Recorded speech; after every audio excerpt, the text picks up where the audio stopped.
ya fensi madda ma patola ani kalo to be klenye akalla hurma kalo ya kunye de drona ya suru kelebe kelete ka ko komi la hurma kalo to ne bato suma kere ya kata bato sima kere ya kata ambe kitabu do fo kalande umba nyin hari internet law ka muraja tibyan al adib bima warada fi shahr rajab li ibn hajar al qaslani kitabu de dilana ni rajab bidiya kam tibyan al adib bima warada fi shahr rajab nin kitabu dilana rajab doron ka bidiya de kam bidiya munum be ka ko bidiya fulo ba fu salatu raqaib arajaba alamisa folo niti ebina asufelala salatu raqaib koy be arakan tan fula de sal ko fatiha ko fe ko ibe inna anzalna hu ibo kala sinya sama inna anzalna fi lailatul qadr ko qul huwa allah ahad ibo kala sinya tan fula arakan tan fulay iba sallin ni cogo de la arakan fula ibe salamu bila nu dafra ibe salli ciden ka sinya bi wolon fula duwa min kare ba fa shaykhul islam ibn taymiya ko salatu al-raqaib min fulani nya ko bid'a do wal hadith al-marwi fiha kadhibun mawdu' wa kadhib ala rasulillah hadisan min nana ni salatu al-raqaib la hadisa don bawon kon galo hadisa dilalen galo kada cidena amma fu moshi ni nya fulo salatu raqaib uba ke fidia ni nkalo juma fulo uba sallike yo ne alam sa fulo tirela ha donc asun comme juma sun ube sallin ko de la biria de la tala hadisa min galan nana na galo fikri fulana bidia min ba kono ko salatu nisfu rajaba ko arajaba tilanje salli o fana salli cogo bu bolo ko mi nyafu cogo me ambena fo wakati chaman tambolo o fana bidiya lesrita la dina la hadisa nana la benga sabana mi nye lailatul isra wal miraj ko ciden ka sanna yele kera arajaba muga ani wolon fula o fana wajulu bubula ana salli bidiyan galo ciden ka sanna yele kera mesel sila gunte mi akwa kera kalo mina mado akera do mina mado akera wakati mina mado o donente ka fo ciden ka sanna yele kera nin kalo re la kera nin kalo ni hakke inde la o donente o fana en galo ye na abu bolo ko ciden ka sanna yele wajulu ni few hari almamu do ni arajaba mugani kononto ka kutuba wala ubi yere bila ku be ciden ka sanna yele fo iye bidia fuke ika kutuba kono ciden ka sanna yele masabata rabajaba ko wajuli madama koy wajuli ke ama fo ye koy ka sanna yele ka kibariya fo ni arajaba ko o fana ye bidia ba ko ni nyajole saba nani na sun sima sabati arajaba nye kitabu mfo buni hajari ko ako hadisa masabati ka rajaba kire ni fasamantaye ka sun kire le dama ube ka salli kire le dama ube ka batu kire le dama masabati ciden bola masabata sego bolo damana sun ta bolo ko arajaba sun siyamu rajabaiya ko arajaba sun ta bolo sun kire la ko arajaba sun ni yake yebili yake baraji tiye alafe ni no yimina fu ikunguna fu umar ibn khattab tilela na yem mo mununya ko arajaba de ko sunna akabire dura abake ki tege farade ko si foy ka do dumul lay ka dumul ke nyana arajaba te jahiru de tumba bunya silamiya nana ko tuse umar tumbe arajaba sumba ko tege bosi de fu ka do dumul la ka dumul ke sun kirkile madama be bidiya fengo fembe faka telewna kara jola har ni karamo signare na ka jaramu beta metri tan na bengalon tigela della tala qur'ana della tara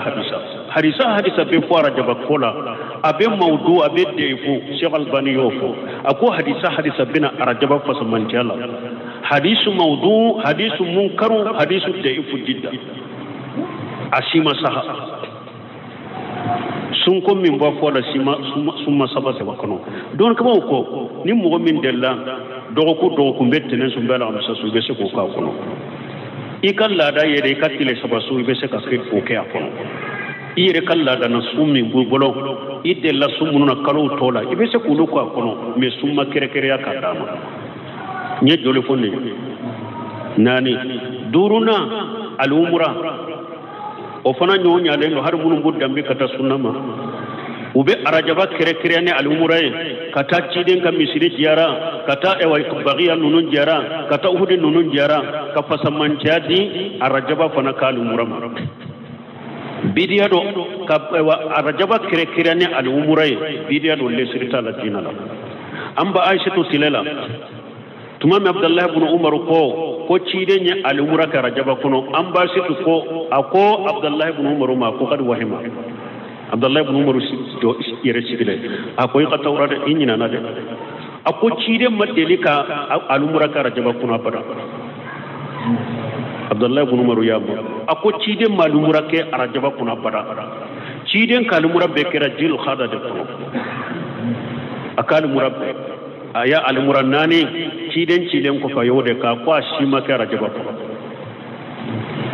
ciden ya wakkalo min kal murabba samanja ko yesungalo de mi arajaba ka kire ne al muraka fa samanja dama bidiya do lesire tala dinala ciden ma ke asebo ma ke tabina ma ke tabina ma uma arajaba kire ne al murai ka rajaba fana kire na damana udumurai ka damana baraji dama bidiya do ani kalo to be kelenya ulum umra be ka parce que san kalo tani fula be al murad kalo oba kalo to lay be al murad ke tugomi arajaba lay be al murad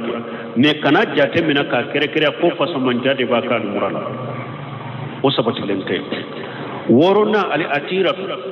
kantigele fem do jahilu tumbe arajaba ube kantigele uke kamisi kantige ube kasagaw kantige uba fulre ali atira ciden ko fe islamiyan na len ko fe islamiyan yo fana gurja ka boy ka fo e wa arajaba kalore don kan nim misi faga arajaba kalore don kan nim e wan saga faga arajaba kalore don kan nim ba faga ka so faga ala ka kantigele ka ala o ye bide o te be islamiyan sare o ye haramu ni ya kere ni arajaba fone do ko be baraji so ala iye be ini junubu de be bo ala baraji denkelentiye ciden ya tuse ka boy أقول لا أتيرة في الإسلام حديثة لا أخران في الإسلام أقول بمنك جاهل تم بمنك أرجب كنو ككنتكلي كأرجب كنو أتيرة هو بل أخر أقول تسلام يكون سلام يلو تعالى ده donc kantigeli ma kere ni arajaba ku be fe kantiga kono ni koni ala de be kanga niado ika kantigeli fe iya akete ema ke arajaba fasamanja kama ema ke arajaba braji kama eka kantigeli eka misi kantige eka saka kantige eka ba kantige abenna ma de ma dabo kama inna ma amalu binniyato inna ma likulli imrin ma nawa menna ya suraya dabo arajaba min do de fasamanja ni fendo ini junubu de be boala ciden ko ateke donc an tumbe ñoo hakri jige munu na tele yala parce que haro do depuis kunu do yen wala ewa ko do sunen do wara jaba ko la de do kuma ewa ako arajaba ko mo ko chama nyaake almura kalo yeshi sadate kuma fana la ate kutuba kala ko alaka jen kono sango sa ne be kutuba kaka alaka jen kono ni arajaba ko sango sa ne be kutuba ko bidia ko kalo na bidia min bala alaka jen kono ne be abidia ko depuis ni misiri make ewa ambe juma salliya misiri min be sanse ni arajaba na bidia munum be mbafo karamo do ngole don dola ko krasa ko arajaba bidia ko mi ko ne ba fe ko fo ni misiri la est ce que ba kalama fulo ko mo tife ya ayen ngole kindo en ko mbo kalama ke ko ka wajuru ke mo ko kanu dia nkumbu do to ne ba do mo tumfe mbodo ke me aw ka wajuru ke mo ka kanu ke nko ka yuro nyema ya de tonne bolo ni ala bi nyinin kala nebe ala tare fo nube mboye ke mboye ni mbora yuro min la fiara mi nyi mboye o nyinin kali bi ne ala ce mais wajibi binna ka bonne ka mais koko de ni nebe ni ala bi nyinin kala Allah gara ala tay min ci den tay min debo na kadin kan na man de kan ko ne tay ko de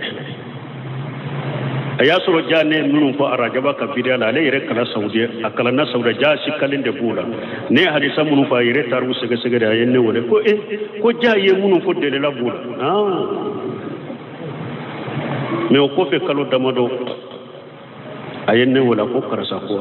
ko tinyala ko ina le ni samfira la aya wunde mede akum mo tumba sunna nani na wahabiyan nani na dina na ko be atade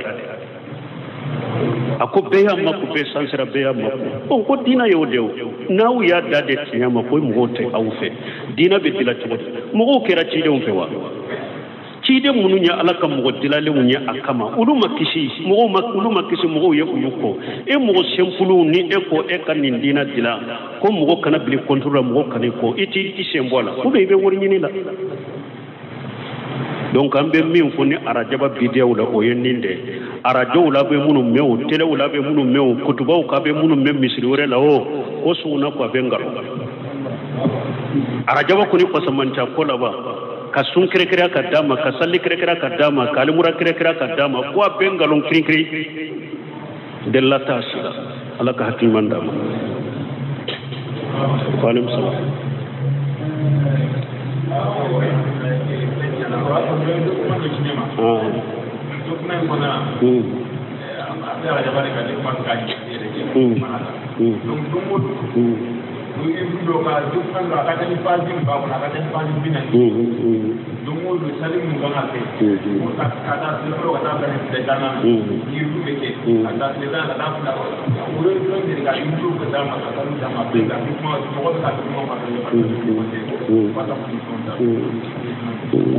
tebu ko document yere bora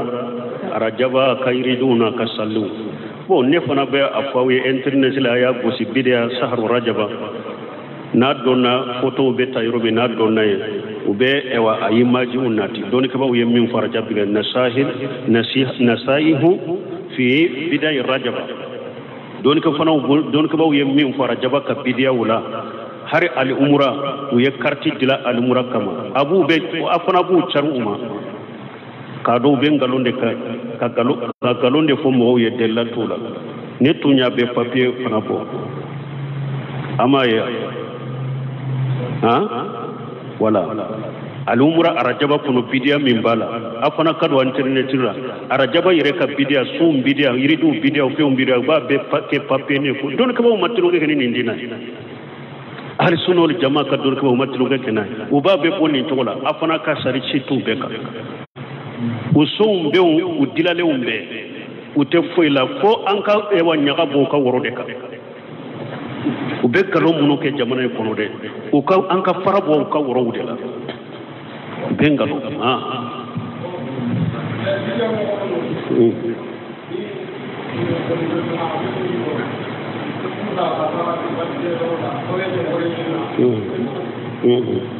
bon ko bidia mo ko no be taw ka bidia ke yorola ekuta ku bi sara worila ka tubila ko be chogode aya be ciden ko تعاونوا على البر وتعاونوا على البر والتقوى ولا تعاونوا على الإثم والعدوان ala ko fengo fenye junubuni ya dai mo kana mo de wala ni bidia mo beta ka bidia yoro ke yoro la ka tay ka mobile kono harin nabi sarade ka ta motula nabi sarade abeta bidia min ka be junubu sura nyogo nabi ala ko mi nye junubuni ya kana nyogo de mala ci den ko lana allah man awa muhdisa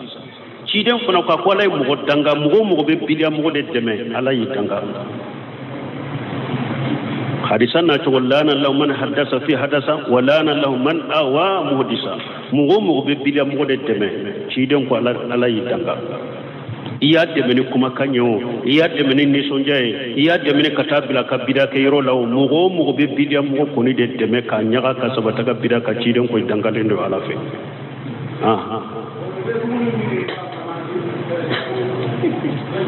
ko be dumunu min dila kana di islamo ma ko ma lete yan sigi bagay wodi ata be ni nyin kanu ke na banka dresu kala ma lete ni nu nyin kaw ko ma lete ya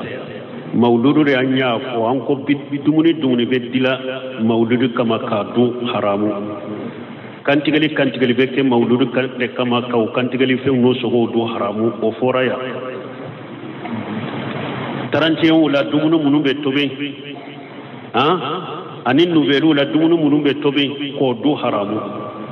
ni arajabaw fana bidia de doro ka surunya wuye bidia ko ni asabatira ko ni nye bidia de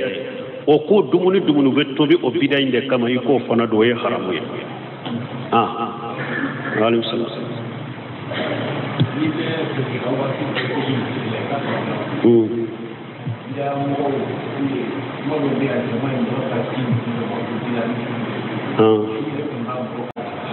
mu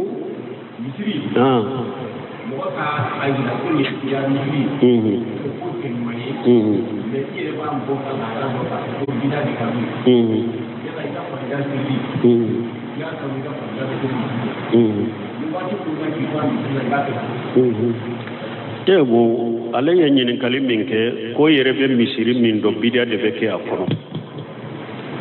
bon ka i ka farida don salli o misiri kɔnɔ k'o bɛ cogo di n bɛ min fɔ a sabatira misiri ni bidiya de b'a kɔnɔ tant que bɛ sunna misiri yɔrɔw dɔn i ni sunna misiriw ka surun kana salli o misiri kɔnɔ kana salli o misiri kɔnɔ fewu hari ni mɔgɔ min bɛ salli o bidiya bɛ kɛ o misiri min kɔnɔ n'i bɛ salli ye condition min b'a la bɔra min na ni e yɛrɛ y'a dɔn bidiya min filɛ ni misiri kɔnɔ ka ne to salli la yan n b'a to k'u ka bidiya bɔ bolo kelen a laban misiri bɛ yɛlɛma ka kɛ sunna misiri ye n bɛ se ka bidiya in bɛ bɔ yan kelen ka misiri yɛlɛma ka kɛ sunna misiri ye i bɛ se ka to yen diina masalaha kama pour ka bidiya kɛ ka bɔ misiri kɔnɔ ka yɛlɛma ka kɛ sunna misiri ye ou bien ni ne tora yen n tɛ se ka bidiya yɛlɛma pewu dɛ mais kow dɔ kɔni bɛ yen bidiya minnu bɛ bɛn bɛ caman bɔ a fanga la bidiya caman bɛ yen n bɛ se ka kari ka bɔ yan nin kosɔn to salli misiri kɔnɔ e ka salli misiri kɔnɔ diina masalaha b'a la mais tant que a dɔn na ne bɛ min misiri kɔnɔ n tɛ se k'a yɛlɛma ou bien n tɛ se ka kuma a kɔnɔ yɛrɛ ou bien ni n kumana yɛrɛ n ka kuma tɛ min na kana salli ye ka sunna misiriw to ta salli sunna misiriw kɔnɔ bon a ye min fɔ ni hadamaden ye misiriw ɲini cogo cogo ni misiri min ka sɔrɔ wagati dɔ bɛ se ka i sɔrɔ ni salli wagati dɔ y'i sɔrɔ n yɛrɛ y'a dɔn nin bɛ taa salli sunna misiri min na n tɛ salli wagati sɔrɔ ye mais ni sallira n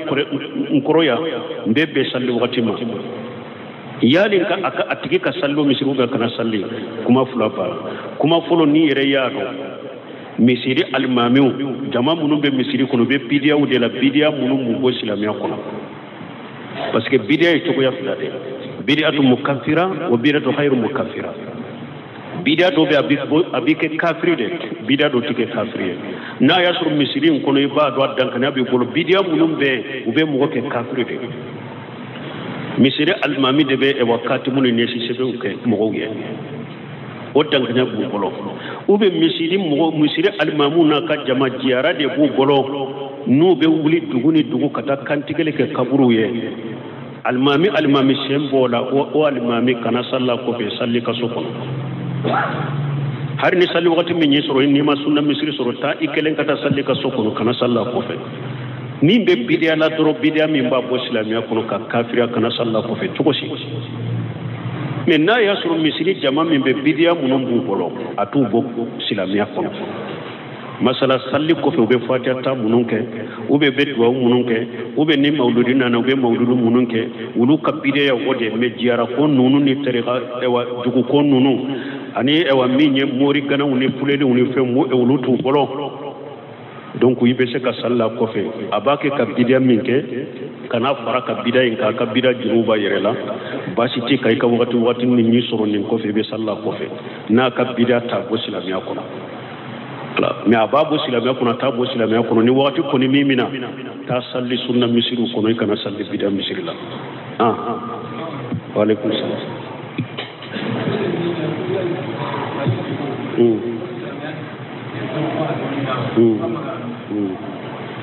ko fali sogo silamɛya ye fɛn fɔ ala wa k'ayi bara dɔn hadisa sahalen de b'o la Ali ibn Abi Talib ka hadisa ko k'ayi bara dɔn humurul ahaliya anka sokono fali min namba yelaka ani nikahu de mut'a ako cide nyen nunu haramu ya qaybrato hadisa sahlen de bala fali sogo ye haramu de me comme nafa fendo silamiya sariya ya daga anye doni tani ka yelaka an kan nafa boala me asogo ye haramu da sogo te do hadisa sahlen de bola fali sogo har fali golo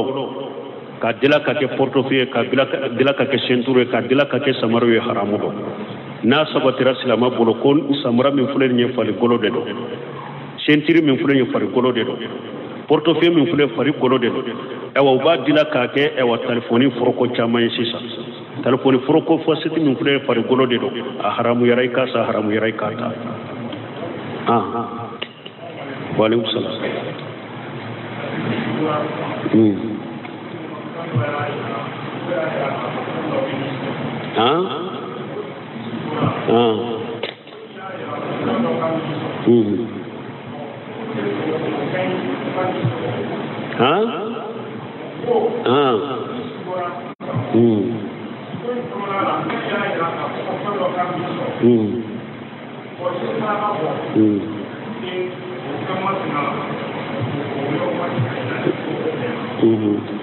Tego nenye min fo ko ni sogo ye sogo do ye sogo min bisira na foriye sogo kono ko ye fendo saragate furu kikisi sogo jumo be chogodi nyinin kalite ninde folo la folo min ye sogo la kale abdurajari badri ka kuma ne sifuru ye wala ako ni numero yere tumbe sifuru koro ne woye sogo la kali doni la de sogo la kali ne sifuru ye wala bon min ye saragati cide ni ye sogo jugu ye ni silamiya cide nye sirada ma min te saragati boye ako sogo ye qualité sabade uriya salihatu min Allah wal hulum min ash-shaytan wa hadith an-nafs cide ko sogo ye qualité sabade sogo nyuma ko boybe ala de fe ni yo ye mogo min kadiye nati hasira iba baro foye ako sogo jugu min bi jatige kisira o be bo setane de la sebo tumbe sogo jugu do ye nu ye sogo ye sufe tanko be sira sogo en korotire fe be banade siranye doro koro uyo chogo ya fo chiden awa chiden ko ni mo minye sogo min ni sira na koro ayi joro sogo jugu do ako ni ikununa ikatoke numa na sinya saba katangani ni ala ta kisi setane farakeru fen toroma aki kisi sogo jugu in toroma sinya saba na ya suru yesu ko jugu nye kito kinin kerede ka ni yeddo afu sinya saba numa ladda numan kereka na ya suru yesu ko jugu nye kito numan kerede ka ni kaddo afu yele mai kadda ikinin kereka harisa dola ciden ko ikasalli ndella ko fana fo na fura yam fi suratu yusuf daminana ko wolo fulana na abena na harisa sahlen kono ni yesu ko jugu ye ukunu dola kelenke ciden ko ni yo ke yeddo o ke kayele man ni chogola akoy kana barogo mo shiati toro ciden ni fura de mama fo ka sarati bode sogote saragati bila mo shika nabi nyuma ude ka ewa sogoye wahawiye hari munum be siga aradola suni tile konni sogora ni saragati boni abe bandiya ni wodi nyini abe bandiya ani wori nyini ciden ni min fo chogojugo ka kibariyala o yenni ka duwawu fo ka yelema kana barogo mo shiye iki dade ala kwati toro donc fulana hadith nafs hada madembe dobe pendobe ni eka hakili barno fe suni tile dara durbe sin kola hiju kadi enniye e hakili dirola hiju kariye is dara durbi real kabo korote ulula uba fo de ma hadith nafs wala sogo ni kalite sabade donc ika sogo tangani ni alafe aki kisa toro ma doro kana barogo moye mais islamia sariya ma bleka ko ika sarati bo kama سبحانك اللهم ربنا وبحمدك اشهد ان لا اله الا انت استغفرك واتوب اليك beya fenci madda ma patola ani kalo to be kelenya akalla hurma kalo ya kunye de drona ya suru kelebe kelete ka ko komi la hurma kalo to ne bato suma krekere ya kata bato sima krekere ya kata ambe kitabu do fo kalande umba nyin hari internet law ka muraja tibyan al adib bima warada fi shahr rajab li ibn hajar al qaslani kitabu de dilana ni rajab bidiya kama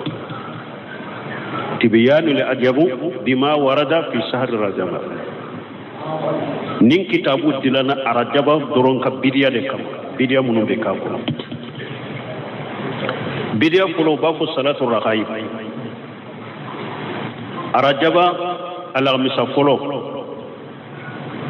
niti ebina asufelala salatu raqaib ko ibe arakan tan fula de sal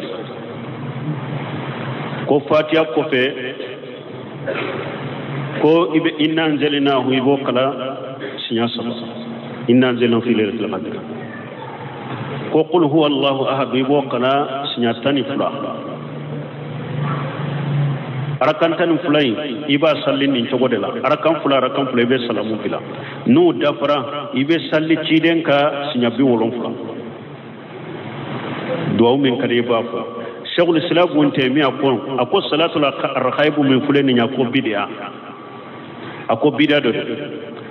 wal hadith al-marwi fiha kadhibun mawdu' wa kadhib la rasulullah hadisan min nana ni salatu al-raqaib la hadisa don ba on kon galo hadisa dilalen galo kada cidena amma fu moshi ni nya fulo salatu raqaib uba ke fidia ni nkalo juma fulo uba sallike yo ne alam sa fulo tirela ha donc asun comme juma sun ube sallin ko de la biria de la tala hadisa min nana na galo fikri fulana fidia min ba kono ko salatu nisfu rajaba ko arajaba tilanje salli o fana salli cogo bu bolo ko mi nya fu cogo me ambena fu wakati chaman tambolo o fana bidiya lesrita la dina la hadisa nana la benga sabana mi nye lailatul isra wal miras ko ciden ka sanna yele kera arajaba muga ani wolon fula o fana wajulu bubula ana salli bidiyan galo ciden ka sanna yele kera mesel sila gunte mi akwa kera kalo mina mado akera do mina mado akera wakati mina mado o donente ka fo ciden ka sanna yele kera nin kalo de la kera nin kalo ni hakke de la o donente o fana en galo ye na abu bolo ko ciden ka sanna yele waju